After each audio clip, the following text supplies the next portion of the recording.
This is Adrian. I'm here with Darren Field, the lead singer of the Midnight Oil tribute band.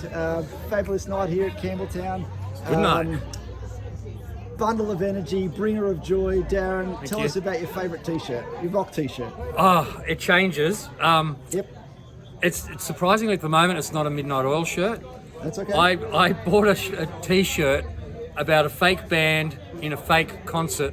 So it's got written on it, Shark Sandwich Tour of 1981 by Spinal Tap. And so I think it's hysterical because people go, oh yeah, we recognise Spinal Tap. Yeah. Wonder if they did two of that. Non-existent album, non-existent tour, but either way. Yeah. Yeah. So, yeah, you have a lot of t-shirts at home. I've got a few. My favourite Midnight Oil t-shirt is one that I bought at when Midnight Oil reformed and they played at Selena's. Yep. And wasn't going to lose my position for any merch. But at the end of the night, there was some left, and I thought I'm going to go and get one. Well, all they had left was an extra large. And so I just grabbed it. I thought, I don't care, I just want it because it had the date on it. Yep. So it means a lot more to wear that around, Did you even get though there's probably thousands of people that weren't there that have got one of those shirts now. Did you get the black or the blue one? The blue. Sorry, the black. The Yeah, the black. black with the gold. Yep. Yeah. Very good.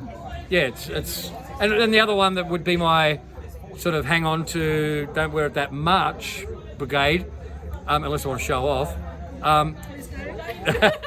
Yeah, when Midnight Oil played their final show, for all of the fans and powder workers and people that were there early, they came out and gave us all t-shirts for the final show, which was very generous of the band. And it sort of made, a lot of us that were there I was only there from the morning, but there were people there 24 hours before I was there. Yeah, you.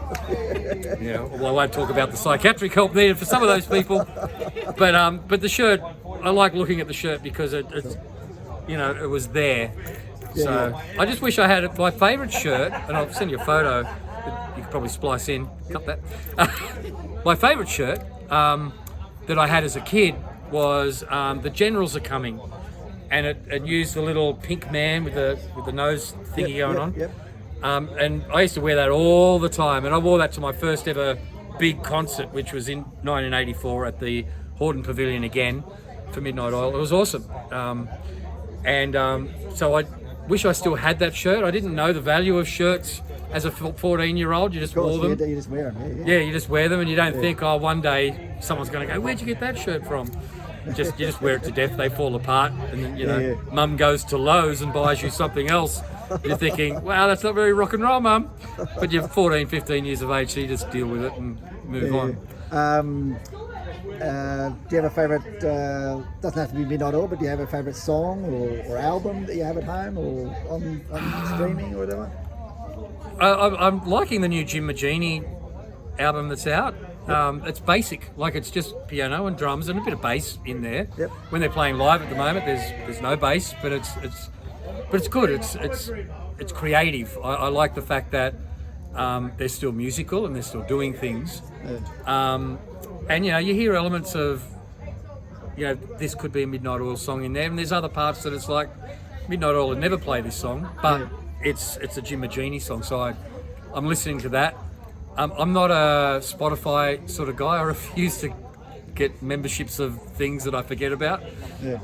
And I've really only got 3 or 4 bands that I love, and that's Midnight Oil, Alice Cooper I'm obsessed with. Right, yeah. And other than that, you've got your Neil Murrays and all Aussie sort of rock that was introduced to me by Midnight Oil. Yeah. So other than that, my rock t-shirts are pretty much Midnight Oil. Yeah. And like a favourite concert memory? Oh, there's many. Oh, gee. Again, it doesn't have to be Midnight Oil. Yeah, but, well, but it probably would be. I think it is Midnight Oil. Back in '84, I remember seeing them in '87 in the same place, in the Diesel and Dust tour, and I thought, I'm going up towards the front.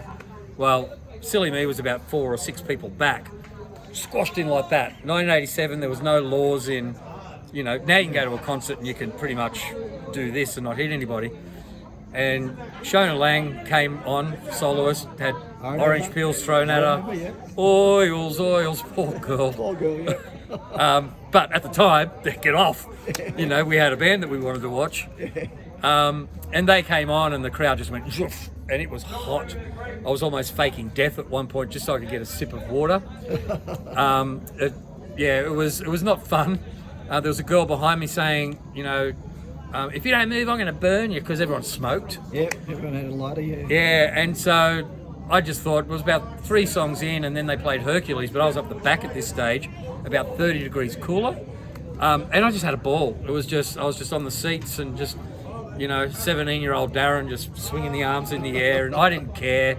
My favourite band were playing, and the energy that they give, you can't sure, not move. You cannot move. It's not a spectator sport. It's You've not a got to get spectator amongst sport. it. That's right, 100%. Yeah.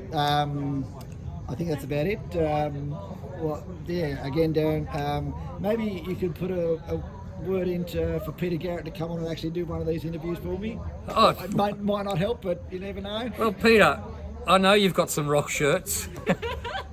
You're a big Oz music fan, so you know, at Peter Garrett, you gotta talk about it, because people listen, and we love hearing your voice. We love your opinion of Australian music, because it's flailing, particularly for original bands at the moment.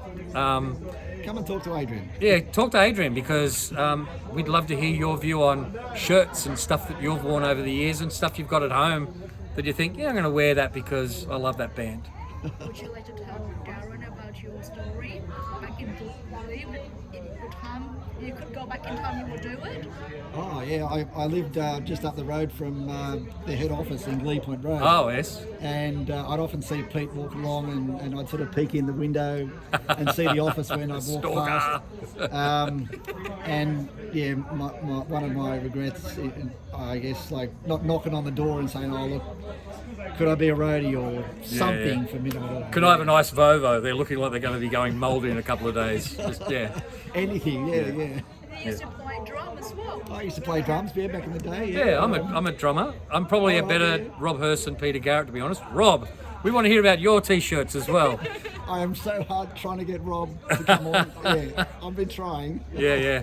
No, I've got a kit at home. It's a Roland electronic kit set up like Rob Hurst. Yep. And so I love it. I just in there playing. Just naturally goes in the air. I've never known it any different. Yeah, right. So yeah, good fun. Well, Darren Field, again, bundle of energy, bringer of joy. Thanks for a great night out here, rocking and rolling in the western suburbs of Sydney, and thank you so much for your time. Appreciate it, man. Awesome, no dramas. Keep wearing those rock shirts. We need promotion. People need to be promoted. Just do it. Just do it. Thanks, buddy. Keep the economy going.